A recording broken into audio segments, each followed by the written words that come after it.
সেদিন আমার মাও আমার জন্য এভাবে ভাত বেড়ে বসেছিল। আরে কি হলোটা কি? নে নে নে, তাড়াতাড়ি জল খা, জল খা। জলটা খা না, বলছি যে খাওয়ার সময় কি এত সৎপাঁচ ভাবিস কে জানে। সপ্তাহ তো বাড়িতে থাকি, যদিও বা থাকে, নয় নিউজ, নয় মোবাইল, নয় টিভি।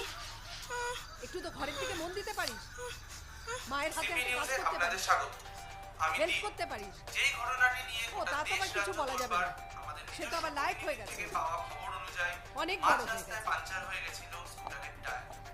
সাহায্য চেয়েছিলেন এক অপরিচিত ব্যক্তির কাছে, আর সেটাই হলো তার কাজ। অভিযোগ প্রথমে ধর্ষণ এবং তারপর খুন। বছর 26-এর কলকাতা নিবাসী এক তরুণী। তদন্তকারীদের দাবি, তোমাদের প্রতিবাদ শুধু সোশ্যাল মিডিয়ায় আর ড্রয়িং রুমে, এর বাইরে আর তোমাদের কোনো